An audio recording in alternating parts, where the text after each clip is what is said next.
ನಿಮ್ಮ ವಾಹಿನಿ, ಇದ್ದಿದ್ದು ಇದ್ದ ಹಾಗೆ. ನಾಗಮಂಗಲ ತಾಲೂಕಿನ ಬೆಳ್ಳೂರು ಪಟ್ಟಣ ಪಂಚಾಯಿತಿಯಲ್ಲಿ ದುರಾಡಳಿತ ತುಂಬಿ ತುಳುಕುತ್ತಿದ್ದು, ಪಂಚಾಯಿತಿ ವ್ಯಾಪ್ತಿಯ ನಿವಾಸಿಗಳಿಂದ ಯಾವುದೇ ಕೆಲಸವನ್ನು ಮಾಡಿಕೊಡಬೇಕಾದರೆ ಲಂಚದ ಹಣಕ್ಕಾಗಿ ಕಚೇರಿ ಅಧಿಕಾರಿಗಳು ಪೀಡಿಸುತ್ತಿದ್ದಾರೆ. ಜನಸಾಮಾನ್ಯರ ಕೆಲಸಗಳಿಗೆ ಸಚಿವ ಎನ್ ಚಲುವರಾಯಸ್ವಾಮಿ ಬೆಂಬಲಿಗರು ಬಂದರೆ ಮಾತ್ರ ನಿಮ್ಮ ಕೆಲಸ ಆಗುತ್ತದೆ ಎಂದು ಅಧಿಕಾರಿಗಳು ಹೇಳುತ್ತಾರೆ. ಆಮೇಲೆ ಭಾಳ ಈ ಕಾಮಗಾರಿಗಳಲ್ಲಿ ಭಾಳ ಹಗರಣ. ಮೊನ್ನೆ ಯಾವುದೋ ಒಂದು ಸುದ್ದಿ ಕೇಳಿದೆ, ಲೋಕಾಯುಕ್ತಕ್ಕೆ ಬರೀಬೇಕು ಅಂತ ಇದ್ದೀವಿ, 16.5 ಲಕ್ಷ ರೂಪಾಯಿ ದುಡ್ಡು ಎತ್ಕೊಂಡು ತಿನ್ಕೊಂಡವ್ರಂತೆ. ಕೌನ್ಸಿಲರ್ಗಳಿಗೆ ನಾನು ಇದನ್ನು ಮುಚ್ಚಾಕಕ್ಕೆ 3 ಲಕ್ಷ ರೂಪಾಯಿ ಕೊಡ್ತೀವಿ ಅಂತ ಡಿಮ್ಯಾಂಡ್ ಇಟ್ಟವ್ರಂತೆ. ಇಂಥವೆಲ್ಲ ನಡೀತಾ ಇದೆ.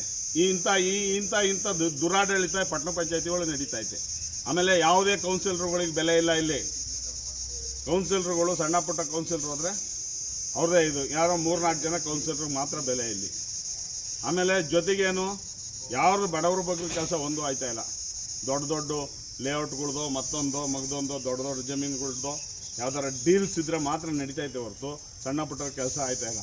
ಎಲ್ಲ ಇಲ್ಲಿ ಚೀಫ್ ಆಫೀಸರ್ ಕೇಳಿದರೆ ಸರಿಯಾದ ಉತ್ತರ ಇಲ್ಲ. ಇಲ್ಲಿ ಚೀಫ್ ಆಫೀಸರು ಸಹ ಚಲುವರಾಯಸ್ವಾಮಿ ಹೆಸರೇ, ಕೇಳಿದರೆ ದುಡ್ಡು ಕೊಟ್ಟು ಬಂದವ್ರಂತೆ. ದುಡ್ಡು ಕೊಟ್ಟು ಬಂದಿದ್ದೀವಿ. ಇದ್ರ ಅರ್ಥ ಏನು? ಇದಕ್ಕೆ ಈ ಬಡವ್ರ ಬಗ್ಗೆ ನ್ಯಾಯ ಒದಗಿಸ್ ನಂದು ಬಿಡಿ ಸ್ವಾಮಿ, ನಾನೇನು ಬಿಡಿ, ನನ್ನಂತಂದೇ ಈ ಥರ ಆದರೆ ನಾನು ದಬಾಯಿಸಿ ಮಾಡಿಸ್ಕೊತೀನಿ, ಇನ್ನೊಂದು ಮತ್ತೊಂದು ಇಲ್ದಿರೋ ಬಿಡಿ ಅಂತೀನಿ. ಬಡವ್ರ ಬಗ್ಗೆ ಕತೆ ಏನು?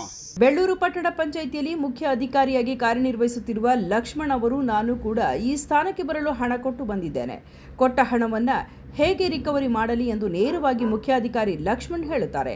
ಈ ಸಂಬಂಧ ಸಚಿವ ಎನ್ ಚಲುವರಾಯಸ್ವಾಮಿ ಅವರ ಹೆಸರು ದುರ್ಬಳಕೆಯಾಗುತ್ತಿದ್ದು, ಸಚಿವರು ಕಟ್ಟುನಿಟ್ಟಿನ ಕ್ರಮ ವಹಿಸಬೇಕು, ಭ್ರಷ್ಟ ಅಧಿಕಾರಿಗಳನ್ನು ಬೇರೆಡೆ ವರ್ಗಾಯಿಸಿ ಸಾರ್ವಜನಿಕರ ಕೆಲಸಕ್ಕೆ ಅನುಕೂಲ ಮಾಡಿಕೊಡಬೇಕೆಂದು ಪಾಳ್ಯ ರಘು ಆಗ್ರಹಿಸಿದರು. ಏನಕ್ಕೆ ಇವರು ಚಲುವರಾಯಸ್ವಾಮಿ ಅವರ ಹೆಸರನ್ನ ದುರ್ಬಳಕೆ ಮಾಡ್ತಾರೆ?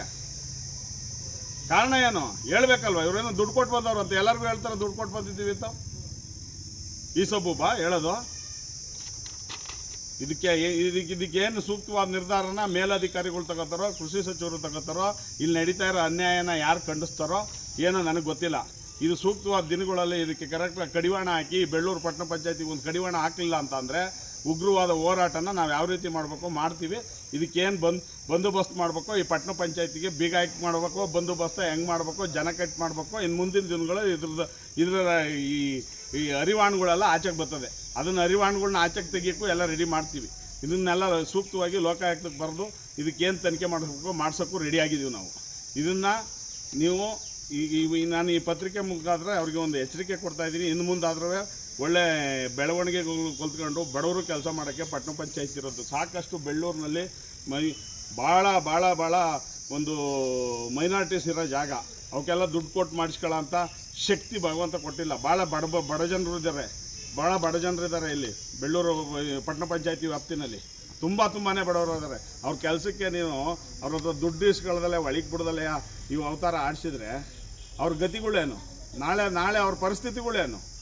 ಅವರು ಈ ಗಂಟೆಗಟ್ಟಲೆ ಕಾಯೋದು, ದಿವಸಗಟ್ಟಲೆ ಪಾಪ ಕೂಲಿಗೆ ಹೋಗೋರು ಅದು ಎಷ್ಟೆಷ್ಟು ದಿವಸ ಬಂದು ಇಲ್ಲಿ ಕೂಲಿ ಬಿಟ್ಬಿಟ್ಟು ಇಲ್ಲಿ ಕಾಯ್ತಾರೆ. ಇಲ್ಲಿ ನಮ್ಮದು ಬುಡ್ಡಿ ಸ್ವಾಮಿ ಕೂಲಿ ಬಿಟ್ಟು ಕಾಯ್ತಾರಲ್ಲ, ಅವ್ರ ಕಥೆಗಳೇನು? ದಿವಸ ಕೂಲಿ ಮಾಡಿ ಜೀವನ ಮಾಡೋ ಅಂಥ ಪರಿಸ್ಥಿತಿ ಏನು? ಇದಕ್ಕೆಲ್ಲ ನಿಮ್ಮ ಪತ್ರಿಕೆ ಮುಖಾಂತರ ಮತ್ತು ಮೀಡಿಯಾ ಮುಖಾಂತರ ಎಚ್ಚರಿಕೆ ಕೊಡ್ತೀನಿ. ಇನ್ನು ಮುಂದೆ ದೊಡ್ಡವ್ರ ಹೆಸರು ಬಳಸೋದು ಬಿಟ್ಬಿಟ್ಟು ನಾವು ದುಡ್ಡು ಕೊಟ್ಟು ಬಂದಿದ್ದೀವಿ, ಕೊಟ್ಟು ಬಂದವರು ಟ್ರಾನ್ಸ್ಫರ್ಗೆ ಇದು ಕೊಟ್ಟು ಬಂದವರು ಅದು ನನಗೆ ಗೊತ್ತಿಲ್ಲ. ಬಟ್ ಈ ಸಬೂಬೆಲ್ಲ ಬರ್ತಾ ಇದೆ ಎಲ್ಲರ ಹತ್ರನೂ. ಹಾಗಾಗಿ ಅದು ಯಾರನ್ನ ಇದನ್ನು ಮುಂದೆ ಯಾರು ಸಾಲ್ವ್ ಮಾಡ್ತಾರೋ ಅವ್ರಿಗೆ ಬಿಟ್ಟಿದ್ದು. ಇದನ್ನು ನಿಮ್ಮ ಪತ್ರಿಕೆ ಮುಖಾಂತರ ಒಂದು ಎಚ್ಚರಿಕೆ ಕೊಡಿ. ಡಾಕ್ಯುಮೆಂಟ್ ಇಲ್ಲ ಅಂತ ಅವ್ರನ್ನ ತಿರುಗಿಸಿ ಸಾಯಿಸೋದು. ಆಮೇಲೆ ಇಲ್ಲಿ ಮಾನ್ಯ ಕೃಷಿ ಸಚಿವರಾದ ಚಲುವರಾಯಸ್ವಾಮಿ ಅವರ ಹೆಸರು ದುರ್ಬಳಕೆ ಆಗ್ತಾ ಇದೆ. ಅಥವಾ ಅವ್ರು ಹೇಳಿದಾರೋ ಬಿಟ್ಟಿದಾರೋ ನನಗೆ ಗೊತ್ತಿಲ್ಲ. ಮಾತೆತ್ತಿದ್ರೆ ಮಿನಿಸ್ಟ್ರ್ ಕಡೆ ಕೆಲಸ ಆದರೆ ಮಾತ್ರ ಅವ್ರ ಕಡೆ ಯಾರನ್ನಾರ ಕರ್ಕೊಂಬಂದು ಅನ್ನೋದು. ಆಮೇಲೆ ಯಾಕೆ ಮಾಡಲ್ಲ ಅಂತಂದರೆ ನಾವು ದುಡ್ಡು ಕೊಟ್ಟೆ ಬಂದಿರೋದು, ರಿಕವರಿ ಮಾಡೋಕ್ಕೆ ಬಂದಿರೋದು ಅಂತ ಕೇಳ್ತಾರೆ. ಎಲ್ಲ ಸೇರ್ಕೊಂಡು ಒಳಗಡೆ ದೊಡ್ಡ ಲೂಟಿ ನಡೀತಾ ಇದೆ. ನಿಮಗೆ ಇದು ಮೋಸ್ಟ್ ಆಫ್ ಆಲ್ ಲೋಕಾಯುಕ್ತಕ್ಕೆ ತನಿಖೆ ಹಾಕಿದರೆ ನಾಗಮಂಗಲ ಪಟ್ಟಣ ಪಂಚಾಯತಿಗಿಂತ ಮೊದಲನೇ ಸ್ಥಾನದಲ್ಲಿ ಬೆಳ್ಳೂರು ಪಟ್ಟಣ ಪಂಚಾಯತಿ ಬರುತ್ತೆ. ಆಮೇಲೆ ಭಾಳ ಈ ಕಾಮಗಾರಿಗಳಲ್ಲಿ ಭಾಳ ಹಗರಣ. ಮೊನ್ನೆ ಯಾವುದೋ ಒಂದು ಸುದ್ದಿ ಕೇಳಿದೆ, ಲೋಕಾಯುಕ್ತಕ್ಕೆ ಬರೀಬೇಕು. ಸುದ್ದಿ 3 ವಾಹಿನಿಯ ಹೆಚ್ಚಿನ ಮಾಹಿತಿಗಾಗಿ ಸಬ್ಸ್ಕ್ರೈಬ್ ಆಗಿ ಹಾಗೂ ಬೆಲ್ ಬಟನ್ ಒತ್ತಿ.